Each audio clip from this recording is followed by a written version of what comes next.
ओम नमः शिवाय. Welcome to blessed by Mahadev 44. आणि आपण बघत आहोत स्पिरिच्युअल जर्नी नंबर 2. ॲक्च्युली आज आपण जे बोलणार आहोत ते ट्रान्सफॉर्मेशन संदर्भात. आता हे ट्रान्सफॉर्मेशन आपल्या आयुष्यामध्ये ह्या जर्नीत आल्यावरती हे डेफिनेट असतं. ह्याच्यातनं आपली सुटका नाही. बिकॉज तुम्हाला वाटत राहतं, यू मे फील की you are perfect and there is no scope for transformation in your life. But भगवंताला त्यांनी ही जर्नी तुम्हाला दिली आहे आणि त्याला जसे बदल तुमच्या लाईफमध्ये, तुमच्या ॲटिट्यूडमध्ये, वागण्यामध्ये, सगळ्या गोष्टींमध्ये करायचे तसे तो करणारच आहे. So you have to be prepared for that transformation. कारण ही सोपी प्रोसेस नसते. It is painful because you have to go through dark night of the soul.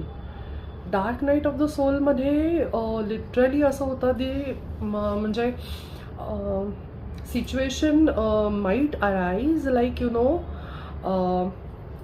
तुम्ही लिटरली गुडघ्यावर येऊन माफी मागत असता की माझ्या ज्या चुका झाल्या किंवा जे आहे, because you are thinking like की तुम्ही काही चुका केल्यात and that is the reason तुम्ही या ट्रान्सफॉर्मेशनमधून जाताय. But it is not like that. The real reason behind it is की युनिवर्सला तुम्हाला जे बनवायचं आहे ते बनवणारच आहे, whether you like it or not. So be prepared for this kind of transformation. ह्याच्यामध्ये तुम्हाला तुमच्या कम्फर्ट झोनमधून बाहेर यावंच लागतं आणि भगवंत जसं तुमच्यासाठी प्लॅनिंग करतो आहे ते तुम्हाला मान्य करावंच लागतं.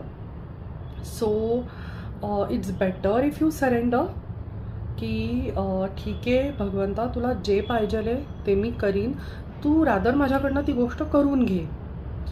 आणि त्याने थोडीशी जर्नी इझी होऊन जाते. बिकॉज तुम्ही जेव्हा हातपाय मारता, पाण्याचा जो प्रवाह असतो त्याच्या विरुद्ध दिशेने जायचा प्रयत्न जर करत असाल तर काहीच उपयोग नाही आहे. So you have to go with the flow, whether you like it or not, whether you feel it is your destination or not, just go with the flow. Thank you and blessed by Mahadev 44. बघत राहा.